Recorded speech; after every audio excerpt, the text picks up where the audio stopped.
The What Matters in Edtech series is produced by the Edtech podcast and supported by Bett.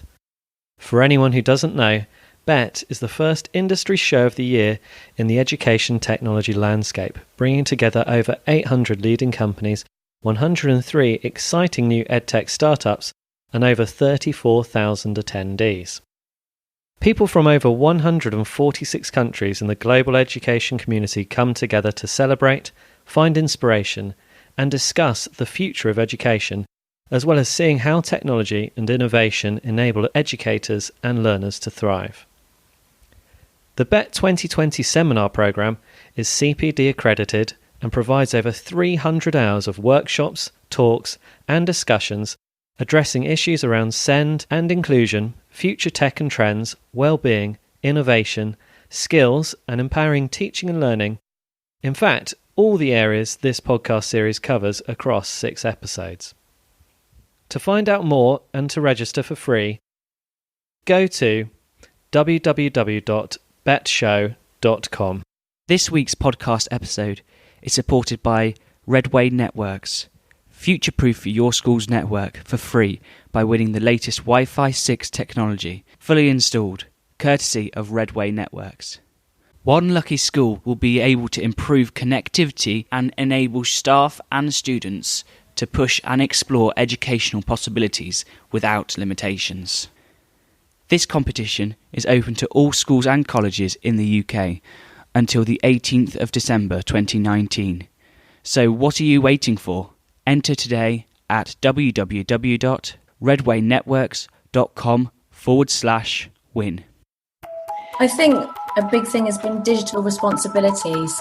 I mean, the face-to-face, even though people say it hasn't changed since Socrates, it has. It's about how do we upskill and reskill people who we deem to be unreskillable, if that's a word.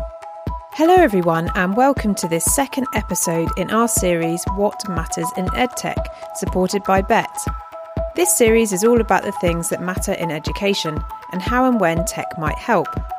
Over our 6 episodes, we will be looking at themes that shape Bett's conference programme in 2020, namely future tech and trends, well-being, innovation, empowering teaching and learning, and skills. And if you haven't already, don't forget to go back and check out our previous episode on special educational needs and disabilities and inclusion. We'd love to hear from you. Tweet us using the hashtag EdTechPodcast and Bett2020. This week's episode is all about future tech and trends in teaching and learning. Predicting the future is notoriously difficult, but there is value to be drawn in sharing ideas on where time and energy is being focused and why. Across the 40 podcast episodes published this year, we've heard a great deal about the importance of mentors and of building networks and learner experience outside of traditional academic and qualification-focused learning. We've heard about artificial intelligence and its limitations, and the power of virtual reality to simulate real-life learning experiences with associated lower cost and risk. We've heard much more about the importance of combining disciplines like computer science and ethics, as well as increased policy focus on vocational and lifelong learning.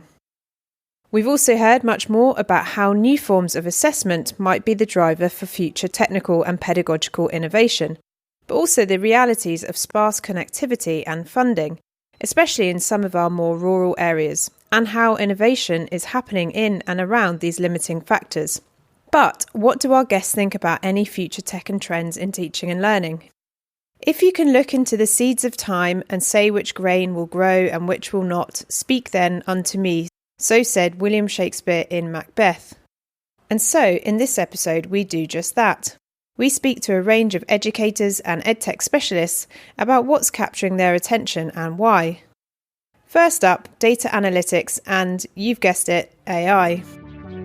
Okay, brilliant. So absolutely delighted to have lead computer science teacher at Southbank Engineering UTC and lecturer at Hertfordshire University and all-round legend Mark Martin MBE, aka at urban_teacher on the line. So welcome, Mark.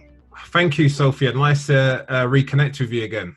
Yeah, so for the last 5 years, we've seen a lot to do with data analytics. So big edtech companies have moved into education, looking at, can they understand the data that's being produced within the classroom and outside of the classroom? It's been taglined with a lot of innovation in this space. So we've seen the rise of machine learning, artificial intelligence to connect with that data. Well, I'm absolutely delighted to have Charlie Rogers, editor at Education Technology, on the line. So welcome, Charlie. Thanks, Sophie. Really excited to chat to you. This is actually a really good time for me to talk about it. We've just released our year in review issue. So this is something I've been thinking about for the past few weeks, quite a lot. And although there are, as you know, with tech, innumerable things that come up every year, for me, there are a couple of things that have stood out a lot. So I've heard an awful lot about AI this year. And a lot of people referring to 2019 as the year of AI. Yeah, absolutely delighted to have Nico Lindholm, who's the Programme Director at EduSpace EdTech Accelerator in Singapore, on the line. So welcome, Nico. Thank you very much. It's nice to be online with you. There are not as many EdTech companies popping up than there maybe should be popping up because the need here is huge. So you look at pre-K to K-12 or higher ed, or then especially workforce development, workforce training. So all of these different 4 segments, there's a huge need for EdTech currently. So I'll start from the pre-K. So pre-K sector in Singapore is huge. You have more or less preschools, kindergartens, whatever you might want to call them, but you have them in, I don't know, every 200 meters, 300 meters, there's a center of a kind. And of course, you don't have to have them completely digitalized. That's not the point. But maybe they have not yet even started on that track yet. So there's a big need for that. So let's say, for example, a platform where parents, the children and the educators would be able to communicate, where the platform would be showing how the daily curriculum is implemented. So those, we have some of them here, but not in all schools at all. So this kind of communication platform is crucial to have here, but they don't really exist yet in that sense.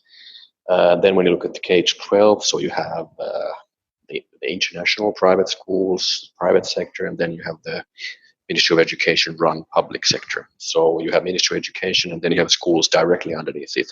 You don't have any municipal schools as we do have in Finland, or districts or so on. Well, you have districts, but not in the same way as in these other countries because of the small geographical size of Singapore.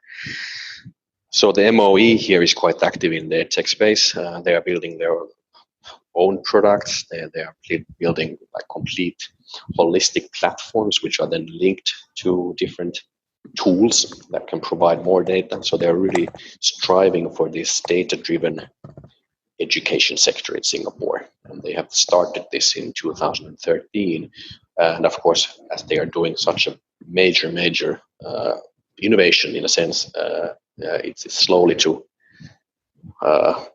take whatever flight, I don't know the right word, so people are slow to start using it. But in the long run, I believe that if they're able to push it through, then Singapore is going to be one of those front runner countries in EdTech from that side, from the public sector side. And then if you look at higher education, you have 5 polytechnics, you have 4 or 5 universities here, so they of course do their higher EdTech, and those are quite prestigious universities or polytechnics, so they are able to procure whatever they need. But at the same time, they have not been able to because the market doesn't have those products that they would like to see in their institutions. So I'm absolutely delighted to be on the line with Claire Buckler, who is Director of Learning Commons at the Devonport High School for Boys. So welcome, Claire. Hello, Sophie. Thanks for having me. So Claire, we've got a bit of a funny backstory to this recording, which is, and I'll start right at the beginning. So Graham Brown Martin came and spoke at your school at an event that you hosted and invited me to come along because it's sort of fairly local. I then reached out to your head of the school as I couldn't attend the event, but I was like, that'd be really fascinating to get to know the school a bit more. Your head very kindly put us in contact, and then we found out that we're both residents of this very lovely and fairly small village on the outskirts of Dartmoor. So what are the chances of that? I think clearly Horrobridge is leading the way in EdTech. It certainly is. And there's another edupreneur, both teacher and EdTech entrepreneur in the village as well, called Ben Norris, and he's referred to it as the Silicon Walkham Valley, which I quite liked. And we have a radio station, don't forget, a digital one. Well, that is very true. I'm yet to host a show on that station, but I'm sure it's bound to happen. It's just a matter of time. And then what was funny about this evening, so obviously we were going to meet in person because why not? We're in the same village. And then my husband ended up being at the political hustings in Plymouth. And I think yours was out on a once a month burger evening, which is totally the right thing to do once a month. So in the end, we're on a Zoom call, which is quite funny because you're probably a matter of meters away. Yeah, saved by technology though. So exactly, very on trend and on theme for this episode. So Claire, to go back to the beginning, perhaps you could tell our listeners a little bit about who you are and what you do. Okay, so I work at Devonport High School for Boys. Director of Learning Commons is a very grand title, but it kind of boils down to overseeing our digital kind of areas in the school. So that's how we roll out digital skills, 21st century skills to all of our students, even those ones that don't opt to take computer science. I am a teacher of 15 years. I've been at Ashburton for the last 13 as head of department of computer science. I also am a Raspberry Pi educator and a Google Level 2 educator, and I also do some work for the NCCE to train up prospective computer science teachers. Really though, looking at what's out there, I mean, AI we would probably need to talk about. It's already kind of rearing its head a little bit in, if you look at some of the online self-learning programs like Seneca and other ones like that, where we can personalize the learning even more. And I think we could be looking at using that much more in things like marking.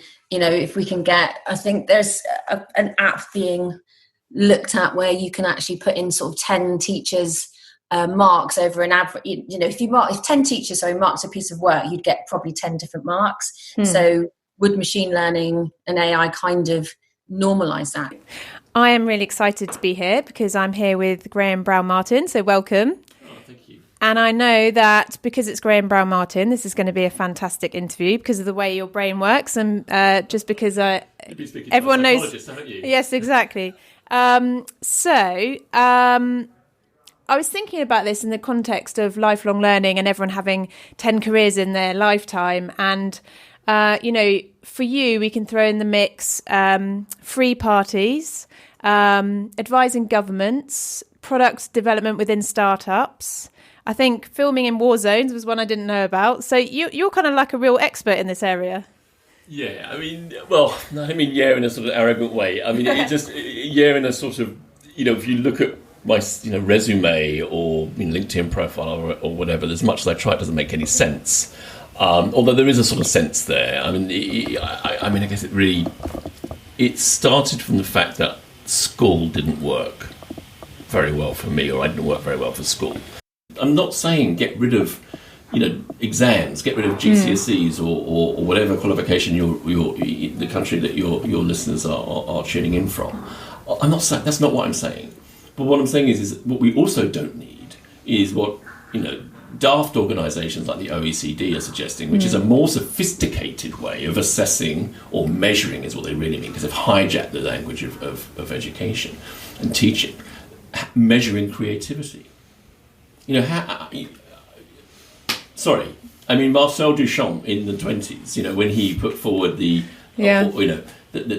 porcelain urinal and signed it, how would you have measured that? And yet it changed modern art forever. When Vivienne Westwood and Malcolm McLaren produced fashion, bondage inspired and other material from their shop on King's Road, they were almost criminalised. But it changed. It's still having a resonation. On Cool Britannia and all that kind of stuff. It's all. It still comes from all that. How would you have measured that? So I don't think we need a measurement set. I think we already have it. It's almost what makes it's that intangible thing that I think if we go down the road of trying to compete with computers, we're just going to literally have a mass nervous breakdown. Whereas actually, it's that intangible thing that. Well, we are having a mass nervous breakdown. I mean, you look at the, and I'm not, and just to be clear, I'm not blaming teachers or schools for this. I think it's a societal issue. I think it's not just schools. I think institutions in general. Read Ivan Illich on Deschooling Society, and he wasn't talking about schools. He was talking about the overall idea of institutionalisation of everyone. But this, and it's back to our friend Todd Rose again. I mean, this idea of trying to fit everything into sort of standard size thinking, standard size people, standard type jobs, and this idea of cogs. The reason with human resources, the idea that humans are human capital. You have a job description, and therefore you can just people are interchangeable. We're talking about machines, and that was absolutely fine for the last century. Now, or we're on the precipice now of having machines to do all those things. We don't need them anymore. So we can now get back to the sort of more lofty ideas of teaching and learning, which is about self-actualization and maximizing human potential. And yes, you might not be the one that got the A in that very siloed subject that was easy to measure. But you are brilliant at this or that, and again, not being dopey-eyed. I mean, I genuinely think that everyone is brilliant at something, and we cut a lot of that off. I mean, how many people come out of our education system believing they can't do maths? I mean, it's shocking. And you only speak to proper mathematicians like Conrad Wolfram, and he'll tell you we're doing it all wrong. He'll say that you don't do maths at school, you do calculating. Why are you doing calculating when you've got that on a smartphone? Oh, you banned it. I mean, it's insane, isn't it? We at the end, when you're 16 or whatever, and you go up for your GCSE or your high school test, there's a big sign, isn't there, outside? No phones, no watches, no calculators, no electronics, no internet, no 21st century. I mean, serious. Why are we doing that? I mean, even the Victorians allowed you to take Victorian technology into your exam, and yet we don't let you take any of the 21st century. What was the Victorian technology? Well, it's slates, rulers, chalk. It takes me back. Someone was sick in my maths GCSE room, which kind of ruined the whole experience for me, and for them probably. But imagine if. I mean, I think Sagar Tamitra talked about this, but I also sort of thought about this some more as well, because it was kind of interesting, isn't it? I mean, there was a daft article in the New York Times that said something along the lines that an AI had passed a high school science test, and everyone goes, "Well, AI, it's very good, isn't it? It's going to replace us all." And I was going, "Well, that just proves that the test's wrong." I am very excited to have David Lefebvre, Director of the Edtech Lab at the Imperial College Business School, on the line. So welcome, David. Thank you, Sophie. So I'm the Director of the Edtech Lab at Imperial College Business School, as you said. And essentially, I've been building this team since about 2005. So I was teaching classes at Imperial. I was teaching large face-to-face classes. Which really didn't suit me. And I'd always had an interest in tech, so I started teaching my classes online. And luckily, the management thought this was a good idea, and they gave me a budget to encourage others to do so. And we've been building the capability of the school in online learning since about 2005. And although our classes are predominantly face-to-face, our team delivers about 180 online courses a year. So we do it at scale now.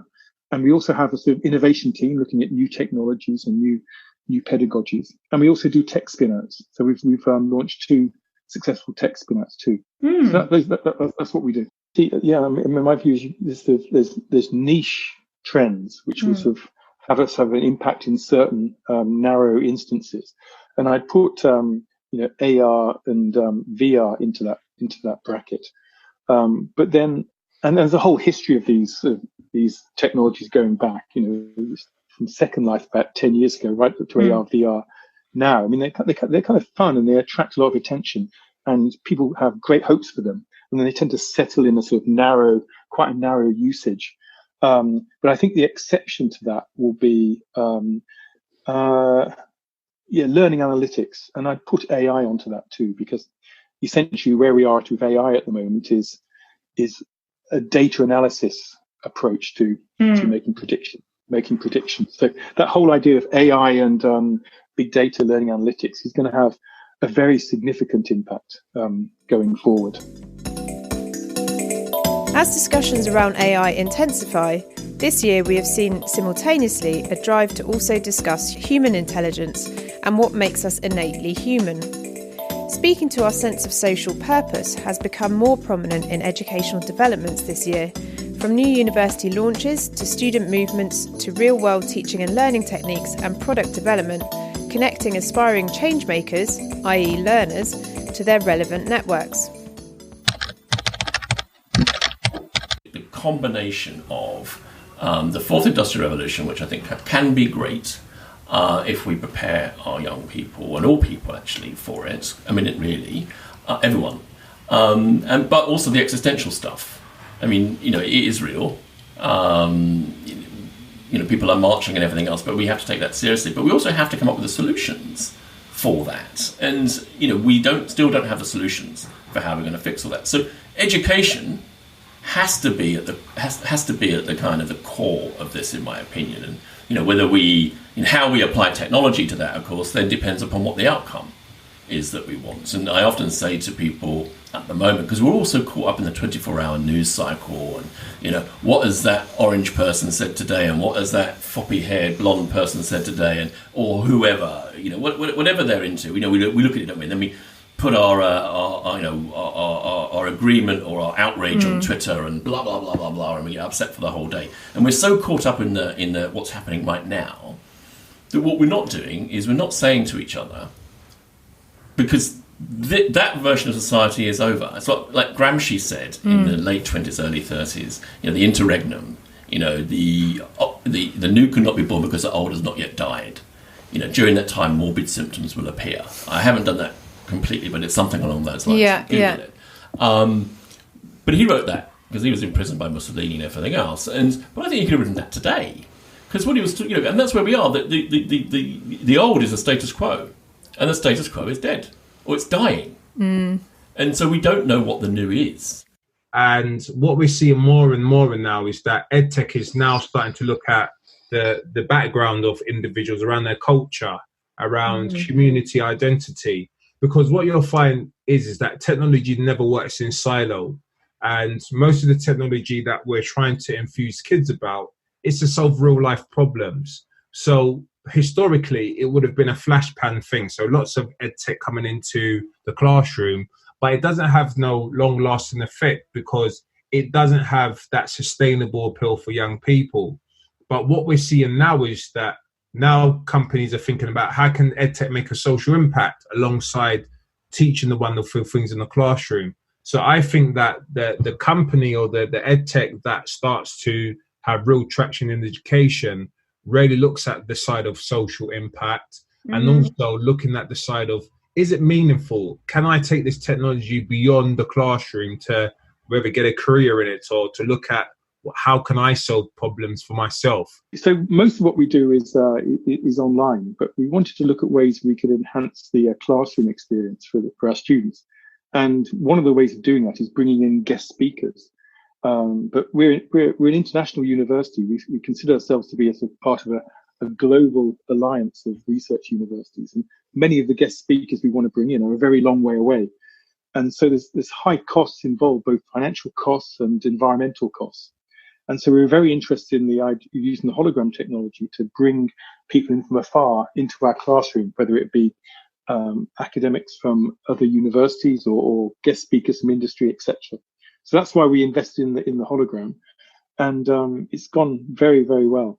So we recently ran a workshop on the finances of climate change. This was a joint research project between Imperial and the University of Toronto. And of course, we couldn't fly the speakers in from Toronto. Yeah, that would have been so hypocritical. So we used the hologram technologies to bring in our fellow faculty in an environmental friendly way. So that's one thing we did. Another event was called Women in Tech, and part of our ambition at Imperial is to encourage more women into tech. And so we brought in a range of kind of people who were able to talk about this topic in an inspirational way from California and from New York. We ran a large event with our students, including discussion panels where half the people were physically present and half of them were holograms. So it really does enable you to bring in these guest speakers globally in a relatively efficient way.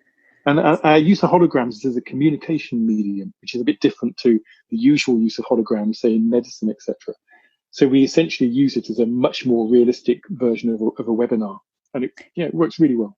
Yeah, because why would we not have, knowing that we have AI, knowing that any child that's going through school now will be working alongside AIs and using AIs, why isn't the science test a child working with an AI to solve a problem?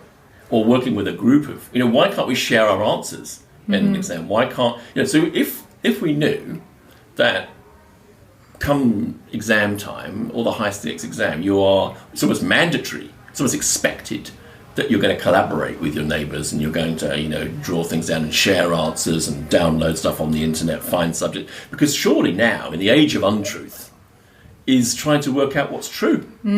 And those are the skills, aren't they? The critical skills that we need to be able to work. I mean, this is back to the sort of enterprise skills and, competencies and all those things. And, and people say, well, yes, Graham, those conversations have been going on since Dewey and before and all that kind of stuff. Read the Charter Curriculum, 1902. We don't. The reason we have to change now is because we've got this massive technological unemployment that's going to be hitting us real soon, and we've seen what the impact of not having employment does to people. We're seeing that happening across Europe, across the world right now. It's going to get ugly. Plus, we have the sort of holy trinity of climate change, population growth, and antibiotic resistance. I mean, that's on its own going to lead to, just by the most conservative estimates, as published in the Lancet, 1 billion climate change migrants. We're running at about 300 migrants at the moment that generally move around the planet. 1 billion is like 3.5 times the population of Europe. And then, are we really going to look the other way? So what's interesting about Edtech is that I'm getting young people for the last probably 5 years coming into classroom with advanced Edtech skills, because they've probably spent the whole weekend looking at YouTube how to build a server, how to build their own game engine, or to, go viral on social media or create their own YouTube channel. So what we're finding more is that when young people have a purpose or a passion, it takes them to the next level. And what education sometimes doesn't take into consideration, how do we harness these skill sets that young people are bringing into classroom to take up to the next level? And what many edtechs do is start from ground zero.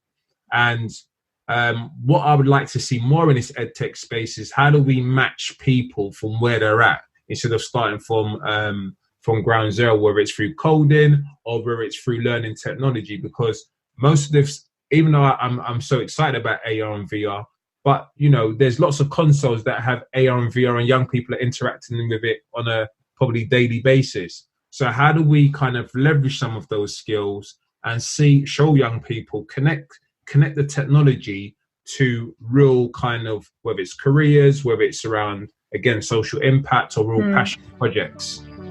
Strongly tied to this development is an increased focus on ethics as we grapple with what it means to live among a coded age and what artificial intelligence means to us as teachers and learners.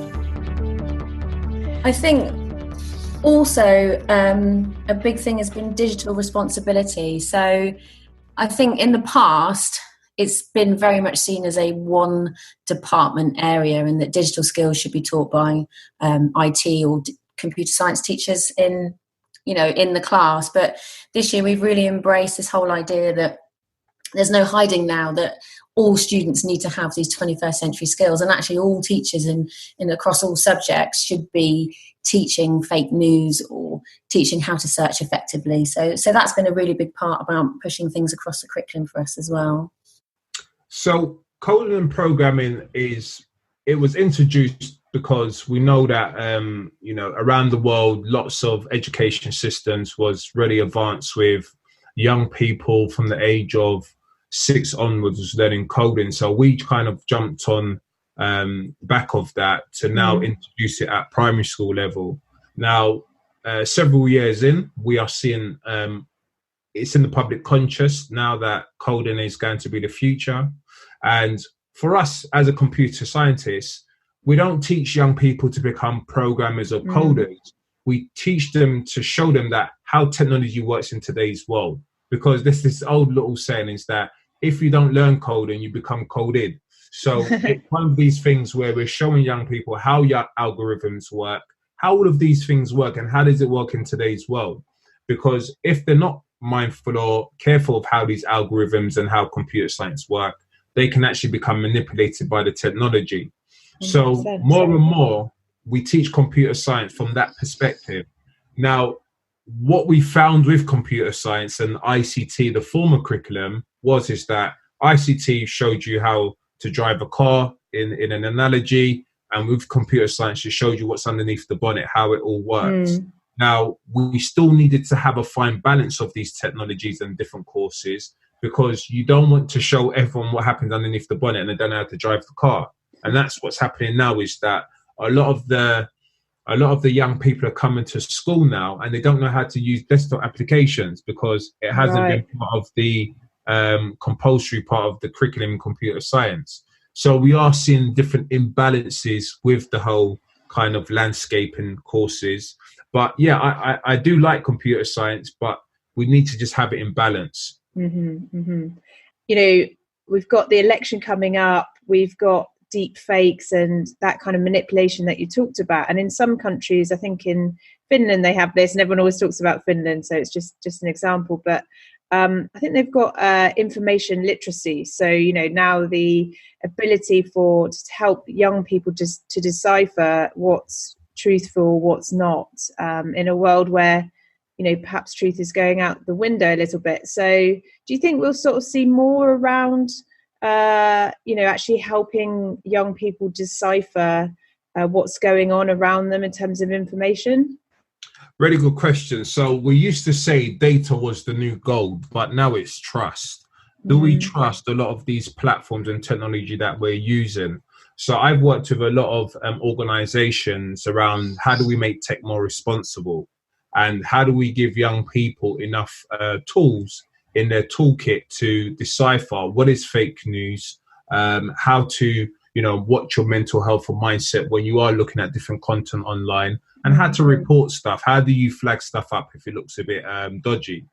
And these are the things that we need to be training more young people at a very young age, how to decipher lots of information and content that they're consuming online. So there's lots of grassroots organizations out there that are coming into schools and showing students how to be privy to fake news and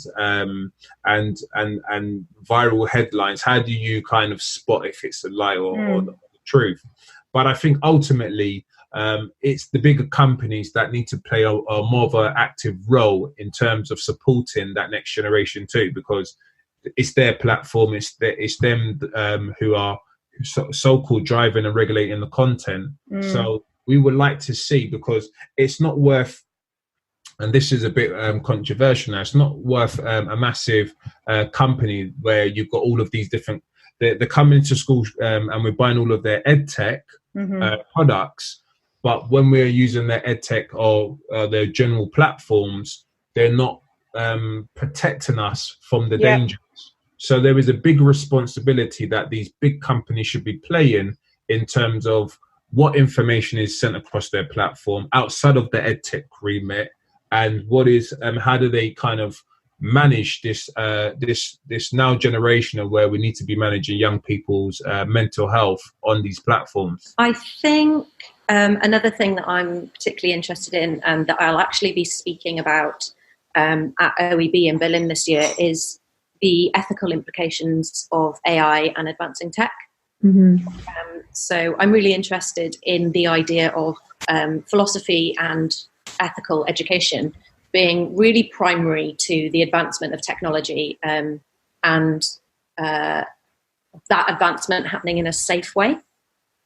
And I think it's something that a lot of educators have flagged up as something they are concerned about as well, the use of student data and things like that. So that's something else that I'm going to be keeping a keen eye on over 2020, is the development in ethical education in relation to technology. Of course, we are continuing to evolve. I mean, but we were evolving in all kinds of ways. But the idea that we can upload our consciousness to a computer, just first of all, it's built on a mistake, that believing that our consciousness is the result of a computer, or our brain is a computer. It's quite patently not a computer, not in the way that we think of computers. And actually, if we look at history, you go back to 2,000 years ago, we thought we described ourselves as being made from mud.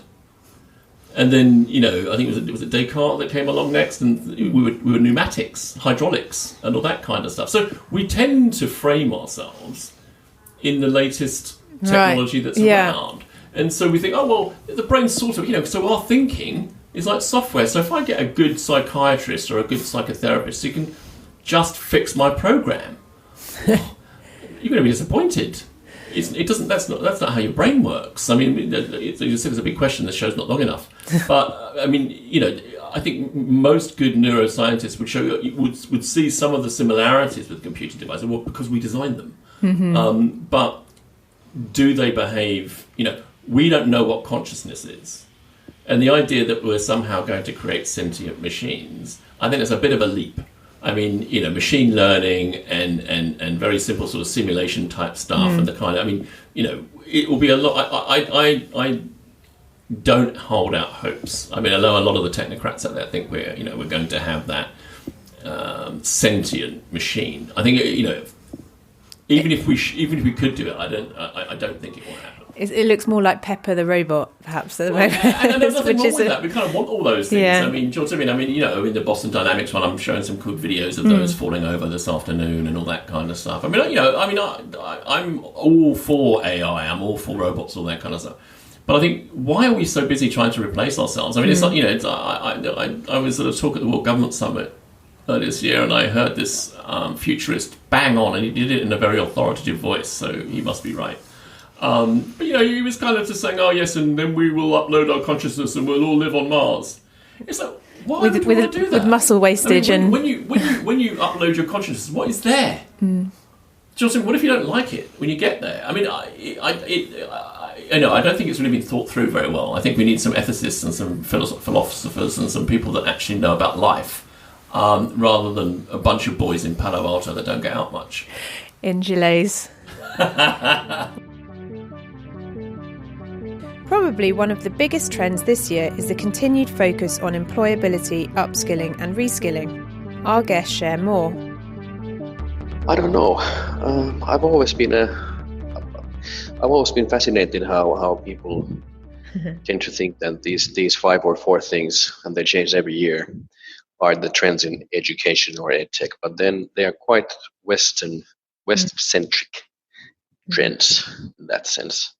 So I would say that those things that I just mentioned, so AI and those stuff, so they don't really work here. So you would need to come over here and see what the need is. So from Southeast Asian point of view, looking at vocational sector, how can you create products where, for example, mothers who are staying home taking care of their kids can learn through micro-learning process at the same time as they're somehow taking care of their family, in order to be able to be more employable at some point of their future, rather than just creating a fancy, shiny AI product with the word AI listed on it. So, I mean, that I guess that's my example of I like that. complexity of things. No, it's good. It's good because I think people need reminding that things can be very different on the ground. And you mentioned sort of, even being outside of the school down the road, you can kind of start to create an idea of what things are like when they're not, let alone if you're several thousand miles away. So, yeah. I think this is very important. The point that I said that. So the empowerment and employability of especially women in this region would be very important. How do you create tools for those people? So once again, if I would be an entrepreneur, so someone can take this if they want, but there are thousands and tens of thousands of helpers or maids in Southeast Asia supporting families who are able to work both husband and wife, and then you have a helper from outside of, for example, Singapore or Hong Kong taking care of the kids. But wouldn't it be nice if you could actually create a tool that supports these helpers in understanding pedagogical models so that they are able to, support the children and their well-being from a research-based and evidence-based point of view, rather than just from their experience and their family experience. And at the same time, if they would be learning those things, they would be on a path to better employability and higher salary at some point, so that they could maybe move back home to Philippines, for example, or then start something else in future of their career. Me as well, one of the biggest things I've noticed is a new focus on workplace skills and on the life skills that go with that too. So a focus on creativity, collaboration, resilience. Google's Future of the Classroom report came out early October. So that's something I've been looking at, and it highlights 8 education trends from around the world. And one of the top ones was workplace skills and workplace prep. So we've actually just done a deep dive into that for the magazine as well, into what workplace skills actually means, how they line up with broader life skills, and what the education sector is doing to advance those. So that's something I found particularly interesting this year.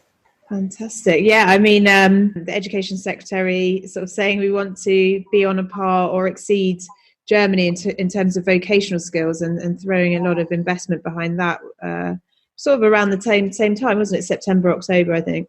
Yeah, that's right. And obviously Germany's always had, it's got an amazing track record with vocational education. Similarly with countries like Finland, their vocational tracks are incredible. So I'm excited to see how the UK pushes that forward. I posted on my social media the other day that one of the exciting projects that I've done is helping elderly people learn about technology. Absolutely, and it's about how do we upskill and reskill people that are who we deem to be unreskillable, if that's a word. And the biggest thing that we can see in Singapore, and not only Singapore, but the whole of Southeast Asia, is workforce development. So Singapore might be a front runner in this region when it comes to that area, how to tackle the big problem of upskilling people in this country when it comes to the developing labor market and the needs that people need to have there. But then when you look at outside of Singapore, it's huge. So you have a huge growing middle class in Southeast Asia. I think it's the biggest or second biggest after Africa. And those education institutions in these regions who are supposed to be catering for the need of the growing middle class are not able to do it. So they are lagging behind quite badly, and there's not enough placements. So how do you tackle that problem? Well, one of the good solutions could be Edtech in some way. So how do you in let's take Indonesia. So you have 17,000 islands in Indonesia. So how do you actually cater high-level education content to all of those islands? And then, so 2019, you've reeled off an amazing list. For sort of going forward next year and sort of further down the line, are there any other things that you are anticipating or kind of keeping on the back burner for the moment, but keeping your eye on? Yeah, I think so. Now, I think this coming year is going to be really exciting for us in particular. We've just kind of changed what we felt was a passive kind of IT space in our downstairs learning commons, which was just, some Macs. And we've turned it into a makerspace. So we've got Raspberry Pis and sensors and microbits and all kinds of stuff that students can come and be encouraged to just tinker with. And I think the maker movement has already become huge. But I think for us in education, because students are they're just so used, like we just said, aren't they, just putting a device out of their pocket. I think what we need to be is to make sure these students are still inquisitive and curious. And, when I was their age, I was hugely curious about the computer, the one BBC computer that we had at the back of the room.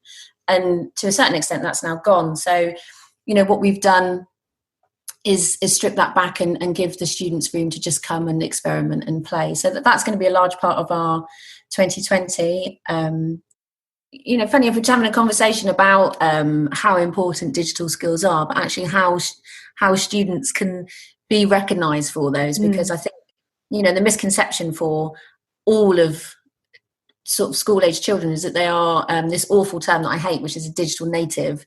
I hate it also. Yeah, because they have all this technology, therefore they must be amazing at it. And, that's not true. They can use it badly. So it'd be really nice if, sort of my vision for that, hopefully, is that we can actually, give students badges to show that what they're actually competent and capable in. At a time when the entire concept of globalisation is under question, the need for collaboration and the ability of EdTech to provide economies of scale for different teachers and learners to connect and evolve their pedagogies holds true. We've heard a lot about interdisciplinarity, but we are also hearing more about collaboration across schools and universities to provide more flexible learning and accreditation. So one of the advantages of online is that barriers of geography disappear. So what we're really interested in is that the chances to collaborate between universities increase. So we've been working on putting together a global alliance of business schools from Melbourne Business School in Australia, Singapore Management University, IE, BI, ESMT, Edtech in France, Ivy in Canada, this global alliance. We're also committed to building and delivering very high quality online education. And the idea is that this global network will begin to share courses and share technologies and share pedagogies and really create something new. So a very sort of simple example of that is that no business school has expertise in every single area that the students are interested in. So, for example, we have many students at Imperial who are very interested in Asian business. And through this alliance, we'll be able to offer students courses at Singapore Management University, for example, in entrepreneurship in Asia and so on. And so I think for the students will be able to stay at their host institution and have their core teaching there, but have the opportunity to get exposed to knowledge in schools around the world as well. And it builds from there. But in online is global, and we're very interested in this idea of global alliances and global tech. No, but it's really fascinating because, a couple of years ago, there were lots of sort of early stage announcements around universities potentially partnering with each other and creating sort of almost in inverted commas global universities. And I've also chatted to other universities about this idea of sort of teaching and credit sharing. But it does need the kind of technical backbone and accreditation backbone to make that possible. So it sounds like this is almost like some of that early stage partnership that's happening as well. Yeah, that's exactly right. So we've built our own platform for online learning. So based on our view on online learning is that it needs to be education first rather than technology first. And in education, there's a whole raft of things that have been found by educational research over the past 100 years that promote learning. Things like experiential learning, action learning, the importance of feedback, the importance of narratives, and so on and so on and so on. And what we needed was a platform that enabled people to enact these pedagogies and techniques. And so we've built that platform which enables education first, highly educational courses, And the alliance we put together have committed to building courses in this manner. And that makes things so much easier for the student, from a student experience perspective, that students can have a sort of commonality of experience across the alliance. And so I think having a sort of a shared educational vision and a shared platform makes these alliances much more viable. Then you just have to sort out the issue of shared credits, which is a whole another issue. And does this alliance have a name already? Yeah, it's called the FOME Alliance. So FOME, the Future of Management Education. For us, Plymouth and Rio are becoming something called Plymouth City of Learning, and they are going down to online badging, which was actually a big thing about 5 years ago, and then it kind of disappeared a little bit down here. So there's going to be a big push for us and Plymouth City Council to start looking at online badging and rewarding students for their digital endeavours, so that they have almost like a qualification, but in year 9 or 10, just to show that they are kind of working well with digital technology. Yeah, we had an episode previously with Dr. Miranda Mowbray at the University of Bristol, who is developing up a computer science degree with a ethics module. And it seems that, and I don't know what you're seeing, but more curriculum development or whether it's new university launches that are sort of tackling problems with a more interdisciplinary approach to things as well. Absolutely, especially with the recent launch as well of the Institute for Ethical AI that was launched between a few academics like Sir Anthony Selden and Rose Luckin at UCL. So I think that was a huge move in the marrying, if you like, of ethical and philosophical education with the harder technological side of things, which I think over recent decades have been separated in our education sector. Our alliance is formed around the shared platform and shared educational vision, and we launched it in Feb 2018. There's 180 courses in total across the schools, but sharing becomes super easy when you've got the same platform. Going back to technology, VR and AR continues to evolve and adapt. But I think one of the biggest things that I'm seeing at the moment is around this VR and AR. How does it really impact educators? Can we really flip the classroom by young people engaging with education outside of the classroom in a very virtual and augmented way? And in terms of apps, I'm playing around a little bit at the moment with Co-Spaces, which is a kind of like a VR app, which you can... I'm trying to get our library, our Learning Commons kind of mapped out so that they can see where the different books are and stuff like that. So I'm having a lot of fun with that one at the moment. Finally, the importance on co-creation with educators and learners and research to provide an evidence base for developments continues to underpin future tech which works. There you go. And I think that there's so much that we can learn from the older generation around just how things work. So with Edtech, one thing you can't get away from is like wisdom and experience. And no matter how good the Edtech is, it cannot beat the wisdom and experience of people that have been through certain parts of the education system. So again, we need to hear their voice more and more around where things are going and how we really value them in this ecosystem. I mean, it sounds so obvious now to include the teachers, but actually at the time that was quite revolutionary, and still in terms of having educators sort of define and co-create in a really authentic way. So, actually having entrepreneurs in the school aware of the, restrictions and limitations and complexities and how to keep things simple is just, it's such a powerful idea. Yeah. So, and I don't think entrepreneurs usually they think that, okay, if I just understand what they do with mathematics or English language or whatever tool they are creating, then I understand what the schools needs. But that's actually not the point. They need to spend time in the school. They need to feel, touch, smell, even taste the school air in a way in order to get an understanding what's going on. So with these models, when we created the test bed, or we call it an innovation platform in Finland, because learners and educators are not test subjects; they are innovators. So therefore, I don't think that that should be called a test bed. It should be called an innovation platform.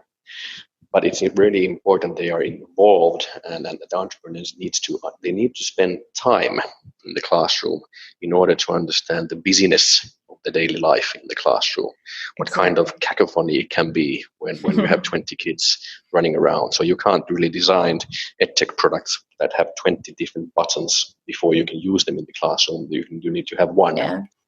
In terms of softwares, really, we've been all about making teachers' life easier. We've been using technology for a long time at DHSB and been a Google reference school for about 5 years now. But this year was all about getting every teacher a Chrome device and just making sure that they are kind of seamlessly using them so that they can just reduce their workload as much as possible. Google have got a lot of, and not just Google, but we're looking at auto marking tools now. Ones also that will check for plagiarism on the internet. That just frees up masses of time. And we're really moving down towards a personal or personalised learning route, so that if we could put all our resources online, we can actually tailor them specifically to students. And we could even do that using some of the software out there, so that, if they're getting certain questions wrong, we can actually point them in the right direction for self-directed learning. So that's been really big for us this year. Is this idea that what you're trying to disrupt is teaching? What you're trying to do, the problem is we don't have enough teachers. Oh, I know, we'll replace them with an AI. Well, that just means you just don't understand teaching. Look, if you, it's that old saying, isn't it? If you can be replaced by an AI, you probably should be. Yeah. Because you're not a very good teacher. Good teachers, and most are, and I know some. I've been in a bit of a bubble, to be honest. I just know some fantastic teachers, but most teachers, all teachers join the profession for the right reason.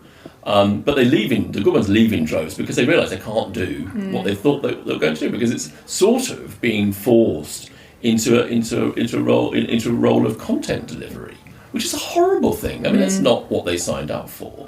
But that's because they are being governed by this old model, which is scarcity and copyright of books, and then a measurement industry, which is also owned by the same people.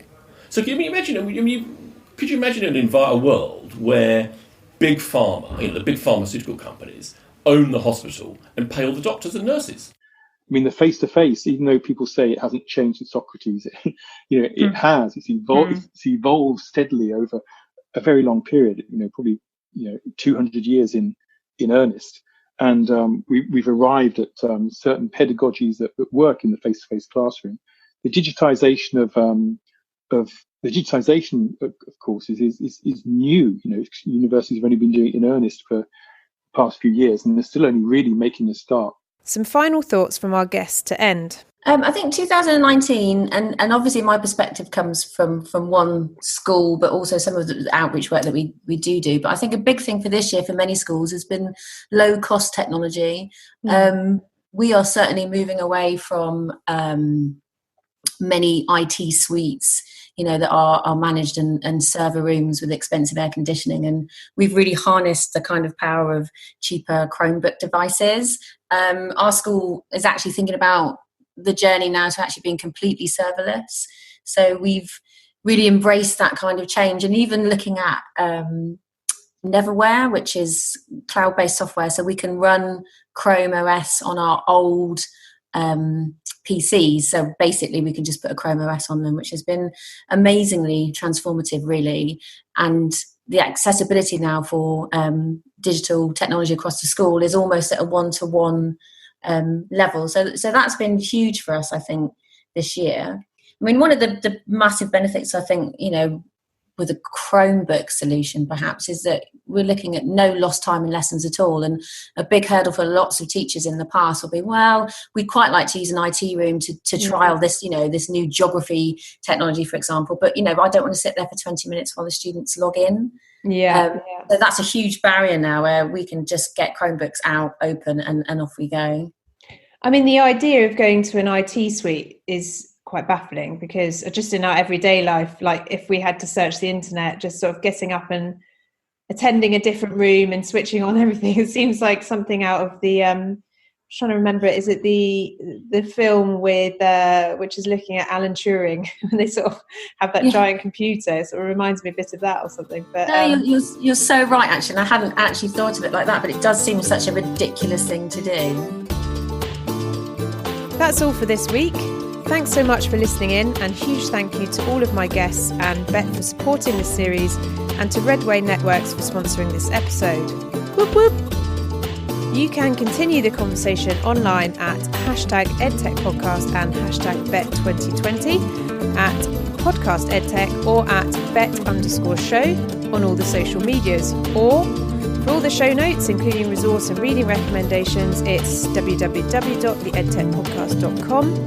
And for more future tech and trends content, check out the Bett 2020 programme, which features some of this week's podcast guests.